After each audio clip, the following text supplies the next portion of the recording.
The two suspects in the murder of a Border Patrol agent in Texas are illegal immigrants who've been deported several times. Agent Javier Vega was off duty and out fishing with his family Sunday evening when police say the two suspects came up and tried to rob them. Vega pulled out his gun and the men opened fire.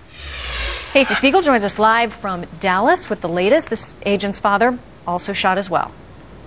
Yeah, Molly, just a terrible story. He, however, is expected to be okay. He took a bullet to the hip, but there was nothing that could be done to save the life of his son, Javier Vega Jr., a U.S. Border Patrol agent for more than 6 years, a 36-year-old Marine Corps veteran, leaving behind a wife and young children who witnessed this murder. Happened in Santa Monica, Texas. That's just a stone's throw away from the border with Mexico, down near the city of McAllen. Hours after the shooting, it was a tip that came into the small town sheriff's office, which led them to their suspects. Authorities say the two men did admit to the crime, something that started as a robbery but then went terribly wrong.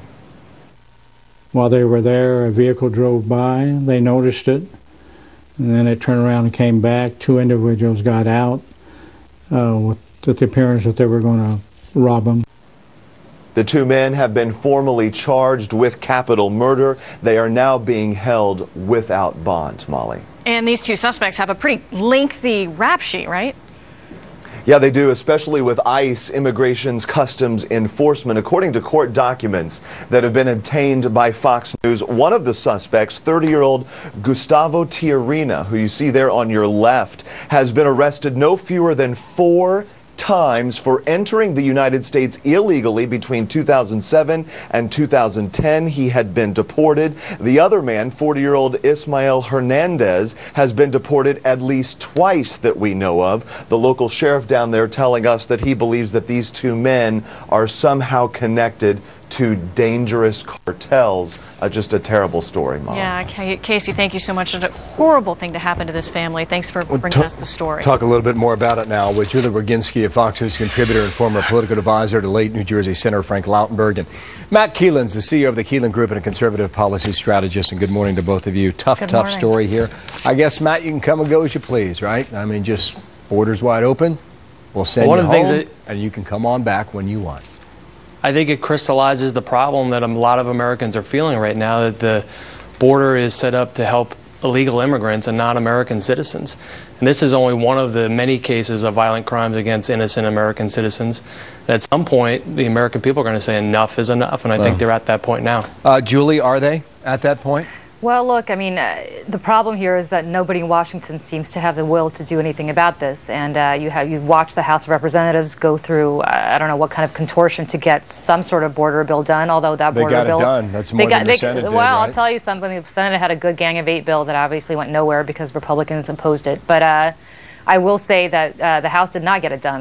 What the House did get done was deport a bunch of DREAM Act people who'd grown up here. They didn't do much to secure the border. They certainly didn't even fund the border protections that Obama. This guy was shot and killed. No, come on, don't put those words in my mouth. It's not anybody's fault. It's not the Republicans' fault. It's the fault of the people that killed him that this guy got shot and killed. I mean, listen to this. One suspect arrested no fewer than 4 times for entering the U.S. illegally. And got deported. The other was deported twice after entering the U.S. illegally as well. And these guys are just coming and going. Here is the big picture, guys, to both of you. If you had true border security, maybe these guys do not come and go as they please.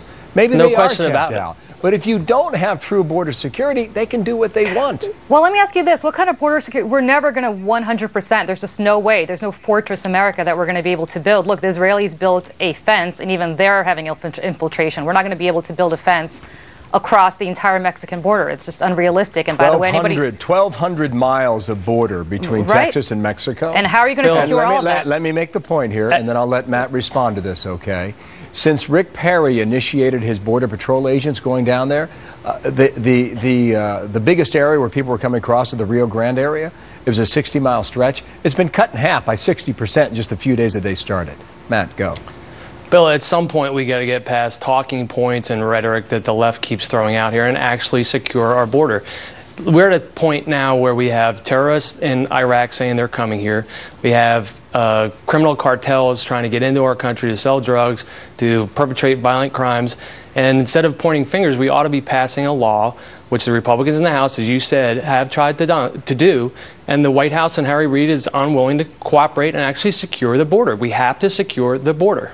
I don't know what securing the border means. Is securing the border making sure that there's zero people are able to come through? It means when you're arrested 4 times, you don't come back in. How? At some point, this you guy have to put this guy got 4 deported. times is enough. Yeah, that's right. After the second time, it should have been over. And over how? This agent would still be alive. Over how? By putting a bullet in this guy's head? Over how? He gets sent back to... put him in jail. When you break the law, you should go to jail. Put him in jail here in the United States?